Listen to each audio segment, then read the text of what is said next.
Bonjour, nous sommes jeudi le 18 juin 2026. Bienvenue sur ma chaîne.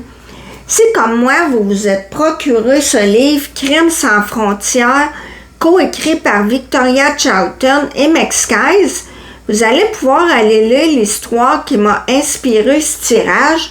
C'est la première en fait à la page 12. Sinon, vous pouvez toujours faire des recherches en ligne. On y parle de la mort mystérieuse d'Ellen Greenberg, survenue le 26 janvier 2011 à Philadelphie. Curieusement, dans ce tirage, il n'y a qu'une seule carte d'épée, le mental. C'est comme si on fait abstraction de toute l'anxiété d'Ellen et seulement 2 cartes de coupe, donc très peu d'émotions.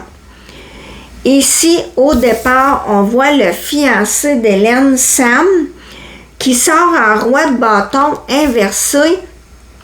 Il se sent impuissant à la vue du corps ensanglanté de sa conjointe et semble plus empressé à donner des informations, à savoir qu'au retour du gym, il a trouvé la porte de leur appartement verrouillée de l'intérieur, plutôt que de tenter immédiatement de porter secours à Ellen. Il est paniqué, ils allaient se marier le 23 août de la même année, comme le démontre ce 10 de coupe, avec le pendu qui signifie d'avoir une perspective différente et le 5 de bâton inversé qui est le fait de se détacher de ses émotions et d'éviter toute responsabilité. C'est ce que Sam réussit parfaitement, jeter le focus ailleurs en alléguant qu'Ellen s'est poignardée et même probablement tombée sur le couteau qui lui sort de la poitrine.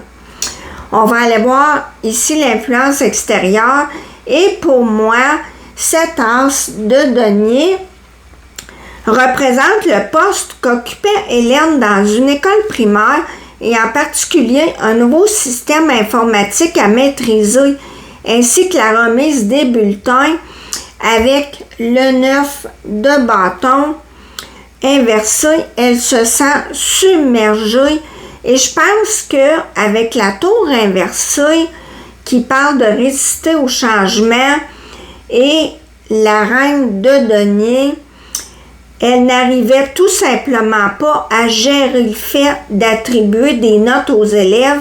Elle aurait voulu dans le fond que tout le monde passe, ne pas déplaire ou faire de la peine autant aux étudiants qu'aux attentes des parents. Du côté de la situation précédente qui a causé le décès d'Ellen Greenberg avec le fou inversé et le cavalier de bâton, on voit quelqu'un qui, sur le coup de l'impulsivité, s'en est pris physiquement à cette femme. Et je trouve que cette carte d'un autre tarot représente bien les coups de couteau qu'elle a reçus.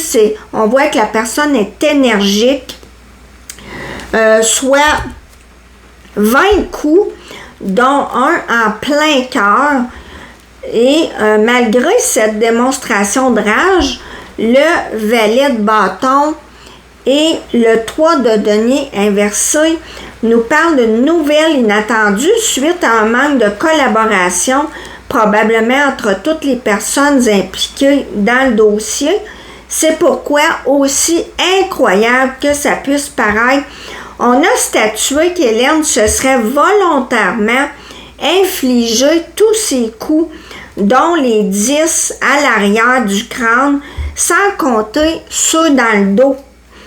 Les derniers éléments ici qui nous parlent de la fin de vie tragique d'Ellen Greenberg, c'est qu'il y a un gros doute concernant la conclusion du médecin légiste avec les amoureux inversés. Et ça me fait penser aussi que ça peut être l'infidélité. Pourquoi est-ce que les cartes de crédit ont disparu? Je vous en reparle tantôt. Donc, les derniers éléments, la dernière conclusion qui a été tirée, c'est fin 2025, donc ça fait pas tellement longtemps.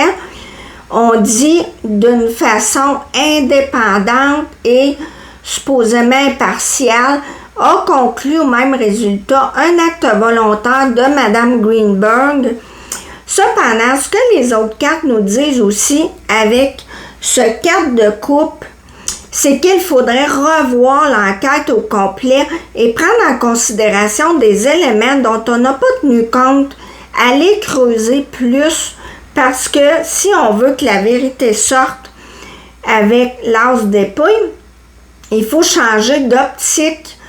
Ce page de denier inversé parle de paresse, entre guillemets. On est allé au plus facile. Et il dit aux intervenants dans ce dossier que ce sur quoi ils se focalisent, ce n'est pas là où ils devraient regarder. On appelle ça avoir une vision tunnel. Ça veut dire de focaliser toute son attention sur un seul objectif et être incapable de considérer les autres angles. Pourquoi, par exemple, avoir fait nettoyer l'appartement le lendemain du décès?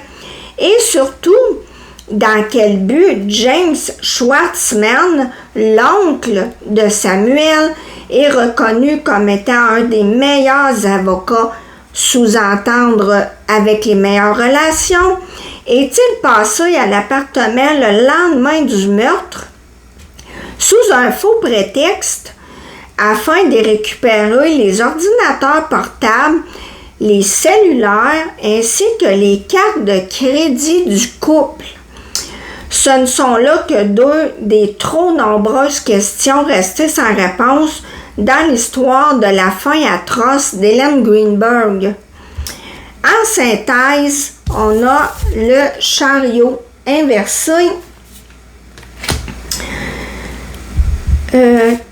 qui signifie plusieurs choses. Tout d'abord, une agression.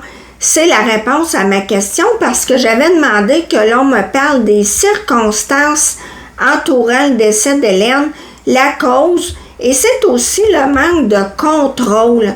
Quelqu'un a perdu son sang-froid et c'est Ellen Greenberg qui en a payé le prix avec la complicité de certaines personnes impliquées dans l'enquête qui ont bâclé le travail, peut-être en échange d'enveloppes reçues d'un avocat véreux, qui sait.